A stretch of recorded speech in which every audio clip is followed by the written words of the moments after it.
जज्बा हो बुलंद अगर तो ख्वाबों से पहचान रहती है। जज्बा हो बुलंद अगर तो ख्वाबों से पहचान रहती है। कौन कहता है पंख चाहिए, हौसलों से उड़ान रहती है। नमस्कार दर्शकों, मैं दीक्षा शर्मा आपका स्वागत करती हूँ उमंग कार्यक्रम में। दर्शकों, ये ऐसा कार्यक्रम है जिसमें हम आपको ऐसी शख्सियतों से मिलाते हैं जिन्होंने अपने जीवन में कुछ मुकाम हासिल किया होता है या अपने जीवन में कोई ऐसी सफलता हासिल की होती है जिससे हम लोग प्रेरित हो सकते हैं, जिससे हम लोग इंस्पायर हो सकते हैं। दर्शकों, हमारे जीवन में एक ऐसा समय भी आता है जब हम बहुत निराश हो जाते हैं, हताश हो जाते हैं। ऐसे समय को संभालना बहुत ज़रूरी होता है। ऐसे समय में हमें सकारात्मक रहना चाहिए, सकारात्मक लोगों से मिलना चाहिए, सकारात्मक विचारों को पढ़ना चाहिए। और उमंग भी कुछ एक ऐसा ही कार्यक्रम है जिसमें हम सकारात्मक विचारों के बारे में बात करते हैं और ऐसे शख्सियतों से बात करते हैं जिन्होंने अपने जीवन में कोई उपलब्धि हासिल की होती है, ताकि हम उससे इंस्पायर हो सकें और अपने जीवन में आगे बढ़ सकें। आज उमंग कार्यक्रम में जो आज शख्सियत हमारे साथ मौजूद हैं, ये भी कुछ बहुप्रतिभा के धनी हैं। ये एक मल्टी टैलेंटेड पर्सनालिटी हैं।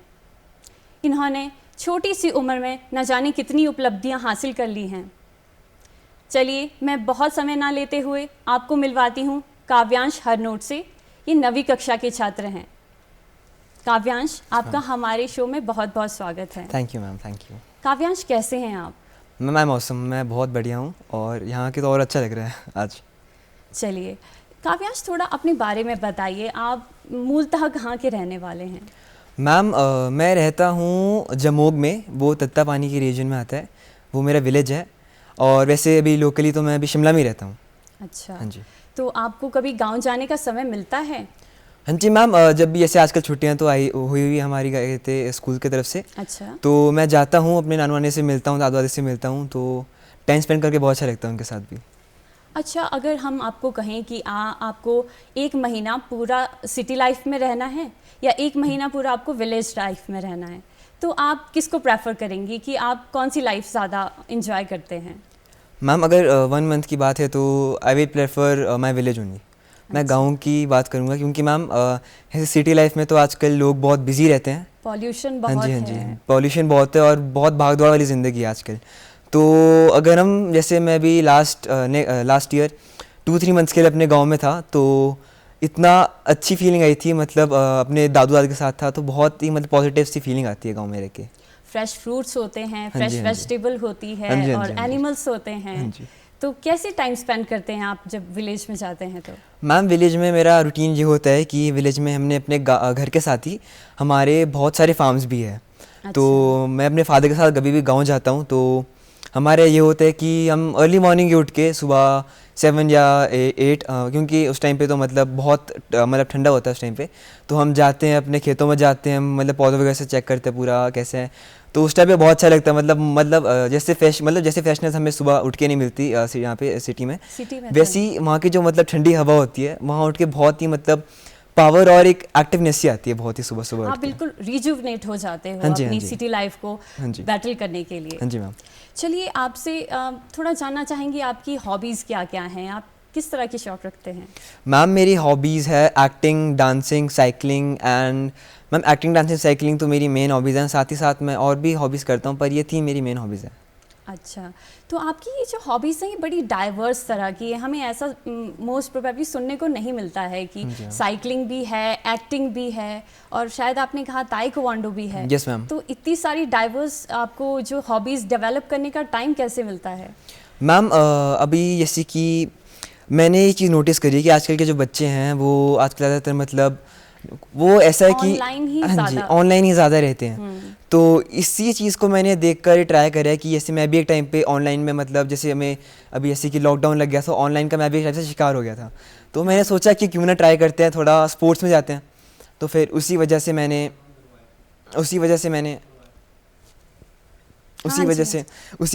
फिर मैम आगे स्पोर्ट्स में जाने की कोशिश करी। मैंने ताइक्वांडो स्टार्ट करा एंड साइकिलिंग भी स्टार्ट करी। अच्छा, तो साइकिलिंग की तरफ आपका रुझान किस तरह गया? मैम साइकिलिंग फर्स्ट मैंने देखी थी हमारे हिमाचल में ही यहाँ पे एक बहुत बड़ा साइकिलिंग ग्रुप है। एक्चुअली मेरे एक फ्रेंड ने मुझे एक व्हाट्सएप ग्रुप पे ऐड करा था, तो उस पर आई थिंक 2000 प्लस मेंबर्स है, 2000 प्लस मेंबर्स है। और वहीं से मैंने मोटिवेशन ली थी उसमें, क्योंकि आई थिंक बहुत जो यंग लोग थे वो भी थे, बहुत छोटे बच्चे भी थे, एंड बहुत ओल्ड एज लोग भी थे जो साइकिलिंग कर रहे थे। तो मैंने देखा इतने सारे लोग साइकिलिंग कर रहे हैं, तो वहाँ से एक मोटिवेशन आई क्योंकि ना मैं भी ट्राई करता हूँ। फिर मेरे फादर से मैं रिक्वेस्ट करी मुझे एक साइकिल ले, उन्होंने मुझे एक साइकिल ली, फिर मैं गया और फिर मैंने भी अपने फ्रेंड्स के साथ साइकिलिंग स्टार्ट कर दी थी। अच्छा, तो हिमाचल में तो कभी स्नोफॉल हो जाता है, ठंड भी बहुत रहती है, ऐसे में साइकिलिंग आप कैसे कर पाते हैं? मैम साइकिलिंग एक ऐसा स्पोर्ट है कि एक्चुअली साइकिलिंग मैंने स्नोफॉल में भी करी हुई है। अब जैसे हमारी स्नोफॉल राइड्स भी होती है, विंटर राइड्स भी होती है, हमारी अलग अलग राइड्स होती है। जैसे कि आपको पता है जैसे कि हिली एरियाज़ में मतलब ठंड तो बहुत होती है, उसमें साइकिलिंग करना थोड़ा टफ होता है। पर इसी को सोच के हमने फिर ट्राई करा है कि हम जैसे कि विंटर्स होते हैं तो हम सब एक ग्रुप बनाते हैं, हमारे एक मीटिंग पॉइंट है, हम सब वहाँ पे मिलते हैं राइडर्स, एंड आई थिंक उस टाइम पे 20 to 25 राइडर्स हमारे साथ होते ही होते हैं। तो उससे हम जाते हैं और सब राइड पे जाते हैं बहुत दूर दूर तक। हम मतलब एक दिन में अराउंड हम कम से कम 30 किलोमीटर तो हमने कवर करने ही करने हैं। 30 किलोमीटर? Yes ma'am. अभी तक हमारी लॉन्गेस्ट राइड रह चुकी है 115 किलोमीटर्स की, सबसे लॉन्गेस्ट राइड तो हमारी थी। उसमें हमें क्या कहते हैं, गवर्नमेंट ने भी बहुत सपोर्ट करा था उस टाइम हम हमको। तो विंटर्स में हमारे ऐसा होता है कि मैम विंटर्स में हम जाते हैं साइकिलिंग करने, तो उस टाइम पे हम सब जाते हैं। तो मैम जैसे हम साइकिलिंग करते हैं तो थोड़ी ठंड तो स्टार्टिंग में लगती है, मगर बाद में हम क्लाइंबिंग करते हैं तो उस वक्त थोड़ी मतलब जो बॉडी होती है ऑलरेडी मतलब हीट हो जाती है, उसकी वजह से थोड़ी ठंड जो होती है कम हो जाती है फिर बॉडी से। तो जब आप हिमालयाज़ में आप साइकिलिंग करते हैं तो यहाँ की तो टोपोग्राफी बहुत डिफरेंट है, स्थलाकृति, कभी बहुत ही ऊंची ऊंची पहाड़ियाँ आती हैं, कभी ढलानदार हमारे पास उतरान होती है, कभी प्लेन एरियाज़ आते हैं। तो इतने हिमाचल में साइकिलिंग करना कितना आसान और कितना मुश्किल है? Ma'am when I was new, जब मैं साइकिलिंग में नया था तो स्टार्टिंग में तो बहुत टफ था मुझे साइकिलिंग करना, क्योंकि स्टार्टिंग में ऐसा था कि क्लाइंब करनी है तो मतलब टांगों में क्रैम्प्स आ जाएंगे, थक जाएंगे। उसके बाद फिर ऐसा था कि फर्स्ट 1-2 मंथ्स टफ था, साइकिलिंग टफ थी फर्स्ट के स्टार्टिंग के मंथ्स में। उसके बाद मैं करते रहा। फिर मेरा ये था कि जैसे मैं हॉलीडेज थी तो फिर मैंने रोज़ सुबह क्लाइंब करनी थी। वो क्लाइंब थी आई थिंक 1/2 किलोमीटर की, वो सिर्फ क्लाइंब है। तो मैंने ट्राई करना था कि वो मैं रोज़ जाऊँ और वो क्लाइंब रोज़ मैं करूँ। तो मैं वो रोज़ प्रैक्टिस कर के थोड़ा स्टैमिना उससे बूस्ट भी हो गया, इस वजह से क्लाइंब में अब थोड़ा मतलब हाँ कर लेता हूँ क्लाइंब में, मैं अब क्लाइंब हो जाती है। तो मतलब आपने प्रैक्टिस करके अपने आप को इतना स्ट्रॉन्ग कर लिया है कि आप किसी भी टेरेन में आप साइकिलिंग कर सकते हैं? हाँ जी मैम। अच्छा, तो आपकी फैमिली का कितना सपोर्ट रहता है, क्योंकि उनका भी तो होता होगा कि आप एजुकेशन पे ज़्यादा ध्यान दो और ये साइकिलिंग वगैरह पे इतना ज़्यादा ध्यान मत दो, तो इनका कैसा रिस्पॉन्स रहता है? मैम मेरी फैमिली की तरफ से तो पूरा सपोर्ट है साइकिलिंग में भी। मतलब मैं जो भी हॉबी करता हूँ मेरी फैमिली की तरफ से पूरा सपोर्ट रहता है। वैसे मैंने साइकिलिंग स्टार्टिंग में करी थी तो फैमिली की तरफ से मुझे पूरा सपोर्ट था। फैमिली ने मेरे को जानता कि मैंने पापा से रिक्वेस्ट की थी मुझे साइकिल ले दो, तो पापा ने उसी की आई थिंक नेक्स्ट मंथ मुझे साइकिल गिफ्ट कर दी थी। अच्छा। तो वो बहुत ही अच्छी बात थी मुझे। फिर जैसे मुझे साइकिल गिफ्ट करी थी उसी के बाद मैं साइकिलिंग करना स्टार्ट हो गया था। और यहाँ तक कि मेरे पेरेंट्स ने मुझे सपोर्ट करा, मुझे रोज़ पूछते हैं तू कहाँ जाता है, राइडिंग पे क्या करता है। तो मैं उनसे डिस्कस भी करता हूँ, बताते हैं, मुझे मोटिवेट भी करते हैं कि क्या कहाँ जा सकता है तू। मैं उनसे जगहों के बारे में पूछता हूँ और कौन सी नई जगह है, तो मुझे बताते हैं कि इस जगह पर तो जा सकता है, ये कर सकता है। तो उनसे मैं बहुत मोटिवेट करता है मुझे वो साइकिलिंग के मतलब दौरान। तो आपको मोटिवेशन आपकी बेसिकली आपकी फैमिली से मिलता है? हाँ जी मैम। तो आपकी फैमिली में कितने जन हैं, थोड़ा उनके बारे में बताइए। मैम मेरी फैमिली में वैसे 4 मेंबर्स है, पर मैं 5 बोलूँगा क्योंकि अभी मेरी फैमिली में मेरे फादर, मेरी मदर और मेरी एक एल्डर सिस्टर है, एंड साथ ही साथ मेरे पास एक स्मॉल पेट भी है, लैब्राडोर। अच्छा, पेट का शौक भी रखते हैं? अरे बहुत, आई एम एनिमल लवर। अच्छा। हाँ जी मैम। तो आप पेट का ध्यान भी रखते होंगे, क्योंकि बहुत बार ऐसे होता है कि बच्चे पेट्स तो घर पे ले आते हैं लेकिन फिर सारी रिस्पॉन्सिबिलिटी मम्मा पे छोड़ देते हैं। हाँ जी मैम, ये एक्चुअली स्टार्टिंग में मेरे साथ बहुत हुआ था कि मेरे फर्स्ट आई थिंक जब मैं फर्स्ट रोया था कि मुझे पेट चाहिए। मेरी सिस्टर भी साथ में, उनको भी बहुत एनिमल्स का शौक है। तो हम दोनों साथ में मतलब पेरेंट्स को कन्विंस करा था कि हमें एनिमल चाहिए, मतलब पेट चाहिए। तो फिर आई थिंक मेरे बर्थडे के 1 महीने बाद ही जब मैं खेल कर आया तो मेरे मम्मा ने मतलब मेरे को बोला कि तू रेडी हो जा ऐसे करके। फिर जब मैं गया, मैं अंदर कमरे में गया, उन्होंने ऐसे अपने मतलब ऐसे हाथों में उन्होंने डॉग पकड़ रखा था। तो फर्स्ट टाइम था मैं डॉग से मिला था। तो स्टार्टिंग में तो वैसे होता है कि डॉग की पूरी केयर करूँगा, डॉग को संभालूंगा। सारे जो भी आप वादे करते हो कि मैं उसको वॉक पे ले जाऊंगा, मैं उसको वॉश भी करूंगा, पर लेकिन हाँ जी वो जो अगर मैं ट्रूली बोलूँ तो ये सिर्फ मेरे स्टार्टिंग के 1-2 मंथ के थे सिर्फ वादे। उसके बाद तो फिर मैं ऐसे था कि मम्मा आप ले जाओ बाहर इसको, मैं भी थका हुआ हूँ ये वो। पर अब तो उसकी केयर तो कर लेता हूँ, ऐसी बात नहीं। अब तो थोड़ा एल्ड भी हो गया तो समझदार भी हो चुका है वो। चलिए बहुत हाँ जी, अच्छी हाँ बात जी। है अगर आप पेट का ध्यान रखते हैं। साइकिलिंग के साथ शायद आप उसे वॉक पे भी ले जाते हाँ होंगे। जी, हाँ जी मैम, रोज़ मॉर्निंग पे वॉक होती है हमारी। अच्छा, तो डांसिंग के बारे में भी आपने बताया आपको हाँ जी मैम। डांसिंग का भी बड़ा शौक है, तो इस तरफ आपका रुझान कैसे गया? मैम डांसिंग वैसे ऐसे था कि बचपन में जैसा था, मम्मा कोई गाना बजाएंगी तो मेरे साथ उसमें नाचना ही नाचना है। मतलब मैं कैसे बच्चों में होता है कोई गाना बजेगा तो बच्चे मतलब मज़े मज़े में नाचते हैं। तो आपकी उसके बाद हाँ फैमिली जी। में भी कोई डांस की तरफ इतना? हाँ, जो मेरी मॉम है वो मतलब जब अपने कॉलेज टाइम में तो वो मतलब उस टाइम पे मतलब कथक बहुत अच्छा करती थी। अच्छा, मतलब मम्मा कथक के साथ साथ और भी बहुत डांस करती हैं। तो मम्मा भी बहुत ज़्यादा डांस करती थी, तो आई थिंक वहाँ से कहीं ना कहीं से जीन्स मुझे में भी हाँ आपकी जी, हाँ जी, डांसिंग आ वहाँ गई। से कहीं से मतलब डांसिंग के प्रति मतलब एक टाइप से एक्साइटमेंट से आ गई है मुझ में। तो डांसिंग मैं मतलब बचपन से करते आ रहा हूँ, मतलब प्रैक्टिस करता हूँ डांस। जैसे मैं कभी घर में होऊंगा तो एक कमरा बंद कर दूंगा, वहाँ पे स्पीकर भी लगे हैं तो वहाँ पे मैं खुद ही गाने बजाऊंगा, खुद ही प्रैक्टिस करूँगा, सामने शीशा है तो खुद ही प्रैक्टिस करता हूँ स्टेप्स की। उसके बाद फिर स्कूल में फंक्शन जो होते हैं उसमें भी डांस में परफॉर्मेंस देता हूँ। Yes ma'am. अच्छा, तो आप कौन सा डांस फॉर्म करते हैं, कौन सा मैम स्टाइल है हाँ आपका? जी, मैंने जो अपना स्टाइल है वो मतलब थोड़ा खुद से मिक्स करा है। मैं रोबोटिक्स भी करता हूँ एंड साथ ही साथ मैं फ्री स्टाइल भी करता हूँ। ये तो कुछ यूनिक से डांस फॉर्म है, हाँ अभी जी इतना मैम। हम इतने इससे फेमिलियर भी नहीं हाँ हैं, जी, हाँ जी क्योंकि मैम। यहाँ पे हिमाचल में क्या आपको फोक डांस भी आते हैं? मैम फोक डांस अगर खुद की बात करें तो यहाँ पे नाटी वगैरह मुझे थोड़ी बहुत आती है। ऐसा होता है, नाटी तो बहुत फेमस डांस है हिमाचल में। हाँ जी, तो बिल्कुल। थोड़ी बहुत नाटी मुझे आती है, पर ऐसे फोक डांस ज़्यादा मैं करता नहीं है। मैं ज़्यादा अपनी जो मेरी इनमें स्किल्स जस्ट रोबोटिक्स और क्या कहते हैं फ्री स्टाइल, इनमें ज़्यादा अभी तक बूस्ट कर रहा हूँ अपनी स्किल्स को मैं। तो अभी नेशनल लेवल पे तो कितने कंपटीशन होते हैं डांसिंग के, तो क्या आपने किसी कंपटीशन में पार्टिसिपेट किया है? मैम अगर ज़्यादा हाई लेवल पे तो करा नहीं है, पर एक शो था किसमें कितना है दम नाम का एक शो आता था। हाँ जी, हाँ तो जी। उसी में मैंने उसमें मैंने अपना ऑडिशन दिया था, उसमें बहुत आगे तक गया था ऑडिशन में। फिर after due to some family issues मैं मतलब मैं आउट ऑफ स्टेशन चले गया था। उसके बाद फिर जब मेरा शूट था उस पर डांस का, फिर मैं आ नहीं पाया था वापस, तो उस वजह से मेरा कैंसिल हो गया था, फिर मैं गया नहीं था शो में वापस। तो आपके फ्रेंड्स भी क्या आपको ज्वाइन करते हैं डांसिंग में? हाँ जी मैम, मैं तो यहाँ तक कि जब मेरा स्कूल में परफॉर्मेंस होता है तो मैं जब भी डांस करता हूँ मैं तो को बोलता हूँ मेरे को कोई डांस पार्टनर चाहिए। मतलब मैं क्लास में बोलते ही मुझे डांस पार्टनर चाहिए, सबके हाथ खड़े हो जाते हैं कि हाँ मुझे बना मुझे बना। तो मतलब वहीं से लग जाती है कि दोस्त भी इंटरेस्टेड है, तो वहाँ से भी एक मतलब खुशी सी होती है देखकर। तो आपके दोस्त आपको कैसे इंस्पायर करते हैं कि आप इतनी फील्ड्स में आगे बढ़ रहे हैं, हाँ तो जी, हाँ जी आपके मैम। दोस्तों का कैसे सपोर्ट रहता है आपको?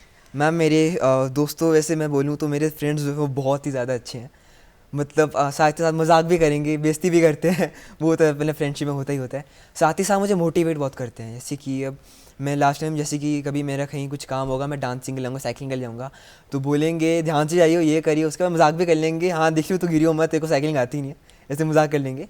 पर मोटिवेट वो कहीं ना कहीं से करते हैं मुझे कि बोलेंगे ध्यान से जाइए, मतलब उनको केयर भी है एंड साथ ही साथ मोटिवेट भी करते हैं कि तूने अपना बेस्ट देना है, वहाँ जाके ऐसा करियो, अच्छे से करियो, कुछ प्रॉब्लम होगी तो मुझे बताइए, मैं हेल्प करूँगा। तो बहुत मोटिवेट करते हैं मेरे फ्रेंड्स भी मुझे। तो कितने फ्रेंड्स हैं आपके, और कोई आपका बेस्ट फ्रेंड भी है जो आपके हाँ जी सुख मैम, दुख बेस्ट में फ्रेंड साथ मेरे हैं? अभी 2 बेस्ट फ्रेंड्स हैं। वो है, उनका नाम बता दूँ, एक का नाम प्रीक्षित है, एक का नाम दिव्यम है। मेरे बेस्टेस्ट फ्रेंड्स हैं क्योंकि they have always supported me. और वैसे फ्रेंड्स तो बहुत हैं, बहुत सारे फ्रेंड्स हैं मेरे तो, वैसे सारे फ्रेंड्स ही सपोर्ट करते हैं। पर ये जो 2 फ्रेंड्स हैं मतलब बचपन से फ्रेंड्स हैं और मतलब बचपन से इन्होंने साथ दिया, तो मतलब बेस्ट फ्रेंड्स इनको बोलता हूँ मैं हमेशा। जब आप कॉम्पिटिशन्स में जाते हैं तो आपकी क्लासेस भी मिस हो जाती है, हाँ तो जी, हाँ जी, ऐसे हाँ में जी। क्या वो आपकी हेल्प करते हैं कि अब जो भी होमवर्क वगैरह होता है या जो हाँ जी, हाँ सिलेबस जी। पीछे छूट जाता है तो आपको समझाने में, आपको पढ़ाने में? हाँ जी मैम। मैम स्पोर्ट्स की बात करें तो अभी जब मैं गया था अपनी स्कूल की तरफ से स्पोर्ट्स के लिए, मैं गया था अभी टाइकोंडो के लिए। स्पोर्ट्स हमारी स्कूल की तरफ से आया था, मैं क्लास में आए थे, सर हमारी पीटी सर आए थे, तो उन्होंने बताया था कि ऐसे स्पोर्ट्स हो रहे हैं, स्पोर्ट कंपटीशन हो रहा है, हमारा स्कूल ऑर्गेनाइज़ करा रहा है। तो मैंने सोचा कि इतना टाइम बाद टाइकोंडो कर रहा हूँ तो क्यों ना स्टार्ट करता हूँ टाइकोंडो फिर से। तो मैंने ज्वाइन करा। तो मैम मतलब टाइकोंडो की प्रैक्टिस में आई थिंक हमने 1.5 मंथ हमने सिर्फ प्रैक्टिस करी थी। तो उसकी वजह से आई थिंक 1.5 मंथ मेरी क्लासेस मिस हो रही थी, उसकी वजह से होमवर्क भी बहुत मिस हुआ था मेरा। तो ऐसे में उन्होंने आपको पढ़ाया वो जो सारा सिलेबस आपका पीछे छूट गया था? हाँ जी मैम, पूरा मतलब ऐसा था, मैं तो कॉपी देता फ्रेंड को कि अगर मैम कुछ लिखवाएंगी तो तुम मेरे साथ लिख दियो। तो मतलब वो अपना काम भी करते साथ साथ मेरे कॉपी में लिख देते, मतलब सारा कॉपी करते, फिर मेरे को शाम को कॉल करेंगे कि ये काम था, तूने ये काम करना है जो मैंने तेरी डायरी में उस पर लिखा है। तो क्या कहते हो, मतलब ऑलरेडी मेरे को सारी चीज़ें बता देते थे। तो फ्रेंड्स का बड़ा रोल है आपके हाँ जी, हाँ जी। कंपटीशन में, जो भी आप करते हैं तो हाँ वो जी आपको मैम, पूरा सपोर्ट करते हैं पूरा सपोर्ट है। कि आपके स्कूल का जो भी होमवर्क है वो पीछे ना छूट जाए। हाँ जी मैम। ठीक, आपने अभी ताइक्वांडो की बात की, ये किस प्रकार का गेम है? मैम taekwondo जो है वो ज़्यादा मतलब हिमाचल में ज़्यादा फेमस नहीं है स्पोर्ट, मतलब ऑल ओवर इंडिया में देखें तो ज़्यादा फेमस नहीं है वो हम स्पोर्ट। तो शायद इससे फैमिलियर भी नहीं हाँ है ये जी, हाँ जी। ताइक्वांडो अभी से। कई लोग जो शो देख रहे होंगे उनको खुद नहीं पता कि taekwondo स्पोर्ट है क्या। जी। तो मैं उनको ये बताना चाहता हूँ कि जो taekwondo एक स्पोर्ट है जिसमें जैसे मार्शल आर्ट्स होते हैं, कराटे होते हैं, तो कराटे में होता यह है कि हम अपने हैंड्स एंड लेग्स दोनों यूज़ करते हैं आगे वाले ओपोनेंट को डिफीट करने के लिए। अच्छा। तो जो हमारा टाइकोंडो होता है, टाइकोंडो में हमारी मेन लेग्स की गेम होती है। उसमें हम जो अपने ओपोनेंट को होते हैं, हमें ओपोनेंट को मतलब डिफरेंट मूव यूज़ करने पड़ते हैं अपने लेग्स के, ताकि हम अपने जो ओपोनेंट है उसे डिफीट कर सके और पॉइंट्स कमा सके, तो ताकि हम विन कर सके आगे वाले से। ये तो जो ये स्पोर्ट है ज़्यादा लोग ज़्यादा जानते ही नहीं है, तो इससे आता हूँ मैं कि लोग जाने स्पोर्ट के बारे में, और क्योंकि बहुत ही इंटरेस्टिंग स्पोर्ट है। ये कराटे और ये किक बॉक्सिंग से कितना डिफरेंट है ताइक्वांडो? मैम टाइकोंडो तो बहुत डिफरेंस है, क्योंकि बहुत डिफरेंस है टाइकोंडो में तो कराटे और किक बॉक्सिंग से। क्योंकि जो कराटे है, कराटे में होता ये है कि कराटे में आपको मेन जो भी क्या कहते हैं मिलता है, आपको जैसे अभी आप जाओगे कभी कराटे देखने तो वहाँ पे आपको सिर्फ हेड गार्ड मिलता है और नॉर्मल सिर्फ पंचिंग के लिए आपको 2 ग्लव्स मिलते हैं। जो कराटे होता है उसमें आपको फुल बॉडी वेस्ट मिलती है, क्योंकि जो कराटे होता है उसको मतलब चेस्ट मतलब आपको क्या कहते हैं मतलब जो आपका स्टमक एरिया होता है वहाँ से आपको मतलब किक्स मारनी होती है, और जो फोर्स होता है उसमें आपको अपने टांगों में इतना फोर्स आना पड़ता है ताकि आगे वाला ओपोनेंट आपके किक से गिर जाए। उसमें बहुत फोर्स चाहिए होता है। तो इसमें तो इंजरी होने का भी खतरा रहता हाँ होगा? जी मैम, मैं खुद बहुत बारी इंजर्ड हुआ हूँ, प्रैक्टिस करते बहुत बारी इंजर्ड हुआ हूँ। क्योंकि जो टाइकोंडो में मेन चीज़ होती है सीखने के लिए वो होती है स्ट्रेचिंग। अगर आपकी मतलब स्ट्रेचिंग, आपकी फ्लेक्सिबिलिटी और आपकी मूवमेंट स्पीड बहुत अच्छी है टाइकोंडो में, then you can be a good player in taekwondo. तो आपकी मम्मा आपके लिए वरिड नहीं होती हैं कि आपको इंजरी हो हाँ मैम, वरीड तो जाएगी? बहुत होती है। तो आपको रोकती नहीं कि नहीं ताइक्वांडो नहीं करना है, आप मैम कुछ रोका और तो कर मुझे लो? स्टार्टिंग में बहुत है, स्टार्टिंग में था वैसे स्टार्टिंग में आपको पता है हर बच्चे का होता है कि नहीं नहीं बस 2 दिन का शौक होता है, आगे होता है तो बोलते स्टार्टिंग में। तो मम्मा ने मुझे बोला था कि ये 2 दिन के शौक हैं, अभी रहने दे। तो फिर मैं करते रहा, फिर मुझे टाइकोंडो करते हुए 2-3 ईयर्स हो गए। फिर मेरी फैमिली को जब खुद पता चला कि इसको इंटरेस्ट है इस चीज़ में, फिर उन्होंने खुद सपोर्ट करा। फिर उन्होंने मेरी खुद क्लासेस लगाई कि तू यहाँ पे जा क्लासेस के लिए। तो फर्स्ट क्लासेस के लिए मैं जाता था एडवांस स्टडीज़, वहाँ पे सुबह 5 AM मेरी रोज़ क्लास होती थी, सुबह 5 AM मैं जाता था सीखने के लिए। एंड आफ्टर दैट मैंने वहाँ पे 2 ईयर्स सीखा था, 2 ईयर्स मैंने सीखा था। फिर 1 ईयर स्किप करके फिर मैं गया था एक और दूसरी जगह पर, मैंने अकेडमी ज्वाइन करी थी एक वहाँ पे टाइकोंडो की, फिर वहाँ से करा था। तो इसके लिए तो रेगुलर प्रैक्टिस की ज़रूरत होती है। हाँ तो जी फिर मैम। आप डांसिंग हाँ और जी, हाँ जी। साइकिलिंग और हाँ जी, हाँ जी। ताइक्वांडो ये सब कैसे मैनेज करते हैं? मैम मैथ करना टफ तो बहुत होता है, पर अब जैसे कि स्टडीज़ भी इंपॉर्टेंट होती है साथ में, बिल्कुल। तो स्टडी को भी इन स्पोर्ट्स के साथ मैनेज करना बहुत टफ होता है। अब जैसे कि मेरी स्टडीज़ चल रही होती है, साथ ही मुझे बीच में ऑडिशंस आ जाते हैं एक्टिंग के, तो उनको संभालना मुश्किल होता है। अब यहाँ से होमवर्क आया होता है स्कूल से, वहाँ से फिर ऑडिशन देने पड़ते हैं, दोनों जगह से कंपल्सरी होता है। तो फिर कहीं ना मैं जुगाड़ करके मतलब थोड़ा टाइम निकाल के मैं कर लेता हूँ मैनेज। तो जैसे कि टीचर से बात करूँगा, मैम अभी ऑडिशन है तो थोड़ा टाइम लग जाएगा, तो टीचर भी समझ आती है वहाँ से कि हाँ चलो बच्चा ज़्यादा स्ट्रेस नहीं बनना चाहिए, तो वो थोड़ा समझ आती हैं। तो मैनेज करने की बात करें तो मैंने खुद का टाइम टेबल बनाया था कि इस टाइम पे मुझे ये करना है, इस टाइम पे ये करना है। तो जैसे ही मॉर्निंग उठूँगा तो मॉर्निंग साइकिलिंग पर जाना है, उसके बाद दिन में मेरी मतलब आई थिंक 7 to 8 आवर्स हमारी स्कूल लगा होता है। फिर उसका स्कूल के बाद मैं होमवर्क वगैरह करूँगा, फिर शाम को मैं निकल जाऊँगा फ्रेंड्स के साथ। फिर फ्रेंड्स के साथ मैं प्रैक्टिस करता हूँ, कभी भाई टाइकोंडो की, कभी भाई दूसरे स्पोर्ट्स की। फिर टाइकोंडो वगैरह स्पोर्ट्स हो गए, उसके बाद रात को हमारी अलग रात को मैं आऊँगा, फिर फ्रेश हूँगा, फिर रात को मैं कमरे में जाऊँगा, फिर डांसिंग की प्रैक्टिस करूँगा। तो बहुत बिजी दिन जाता था ऐसे, मतलब पूरे दिन प्रैक्टिस ही करना, फिर थोड़ा टफ हो जाता था, पर मैं मैनेज कर लेता था। अभी हमने एक दौर देखा, लॉकडाउन का दौर देखा, जिसमें हम कमरों में बंद होके रह गए थे। जी, जी, तो ऐसे में आपने अपनी जो ये प्रैक्टिस है, अपनी जो ट्रेनिंग है, उसको कैसे कंटिन्यू किया? मैम वैसे मैं बात करूँ तो अभी लॉकडाउन जो है, वैसे कई लोग बोले कि लॉकडाउन की वजह से उनकी ज़िंदगी में बहुत प्रॉब्लम आई हैं, पर मैं अगर अपनी एक्सपीरियंस से बोलूँ तो लॉकडाउन है वो मेरे लिए गोल्डन टाइम रहा है। और मतलब पैंडेमिक वो एक गोल्डन टाइम रहा है मेरे लिए, क्योंकि इस टाइम पे मैं अपनी जो मतलब मेरी एक्टिविटीज़ थी उनको थोड़ा और इम्प्रूव कर पाया। मतलब वहाँ पे बूस्ट का मुझे टाइम मिल गया, बूस्ट कर सकूँ ताकि अपनी एक्टिविटीज़ को। तो जैसे कि मेरा था, जैसे आपको पता है पेंडिंग स्टार्टिंग में हमारी स्टडीज़ बंद थी, तो मैंने ये करा कि सुबह अर्ली मॉर्निंग में साइकिलिंग पर तो नहीं आ पाता था, साइकिलिंग बंद थी, तो मेरा ये था कि मैं साइकिलिंग वीडियो देखूंगा।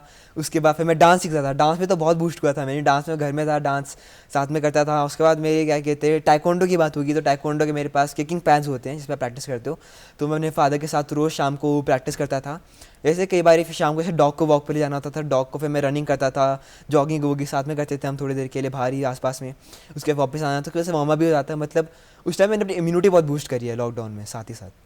तो आपने उस समय का बहुत अच्छा यूटिलाइज़ किया है। हाँ जी, हाँ जी, हाँ जी। जो हमने बहुत लोगों ने बहुत वेस्ट ही कर दिया, कभी जी, हाँ हम जी। निराश हो जाते थे, कभी स्ट्रेस्ड हो हाँ जी, जाते हाँ थे, जी, उस समय को आपने बहुत अच्छी तरह यूज़ किया। हाँ जी मैम। तो आपकी बहुत सारी बाउट्स भी हुई होंगी इसमें टाइक्वांडो में, तो आप किस हाँ जी। लेवल तक गए हैं? मैम टाइकोंडो भी मैंने मेन स्टेट लेवल तक खेला है, मैं स्टेट लेवल तक गया हूँ टाइकोंडो में। वैसे मैंने अभी तक 2 टाइम डिस्ट्रिक्ट लेवल खेल चुका हूँ। मैं फर्स्ट टाइम डिस्ट्रिक्ट लेवल खेला था, then I was silver medalist. मैंने फर्स्ट 2 राउंड मतलब 3 राउंड होता है गोल्ड के, तो मैं 2 राउंड जीत गया था, उसके बाद थर्ड राउंड में मैं डिफीट हो गया था, तो then I was silver medalist. And जो सेकंड टाइम जब मैं गया था डिस्ट्रिक्ट लेवल के लिए, then I was gold medalist. And after that मैं गया था स्टेट टूर्नामेंट के लिए।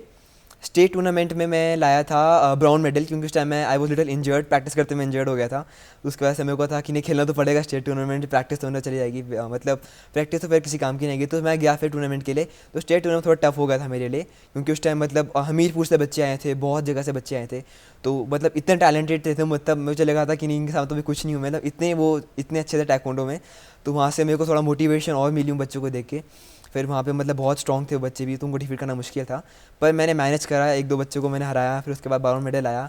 फिर मैं ट्राई करूँगा वापस जाऊँ मैं स्टेट लेवल के लिए, और इस बारी मैं स्टेट में गोल्ड लाऊँ, फिर आगे नेशनल्स के लिए जाऊँ।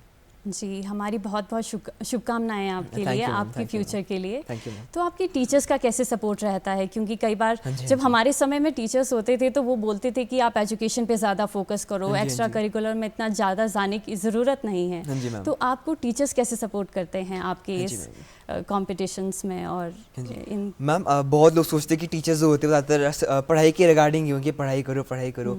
मगर मैं अगर अपने स्कूल की बात करूँ तो मैम मेरे स्कूल से तो टीचर्स ने पूरा सपोर्ट करा है, क्योंकि ऐसा था मेरा जो टूर्नामेंट था वो एग्ज़ाम्स के बाद ही था। तो ऐसे ही था, जो मेरा लास्ट पेपर था उसके अगले दिन मेरा टूर्नामेंट था, तो टफ था। तो मैंने क्या करा, जैसे मेरा पेपर दिया उसी के बाद जैसे पेपर वगैरह दिया मैंने, तो उसके बाद टीचर्स ने हमें बोला कि तुम स्कूल में रुको, प्रैक्टिस करो, हम तुम्हें प्रैक्टिस करेंगे। तो जो मेरे पीटी टीचर है, मैं उनको बहुत ज़्यादा थैंक्स बोलना चाहता हूँ, भूषण सर और दीपक सर को, कि उन्होंने बहुत ज़्यादा मोटिवेट करा था मुझे। तो उन्होंने मुझे नए नए मूव सिखाए थे, तो कौन कौन से मूव्स कर सकता है, कौन कौन से, मतलब उन्होंने मुझे नई नई स्किल्स सिखाई थी टैekwondo के रिगार्डिंग।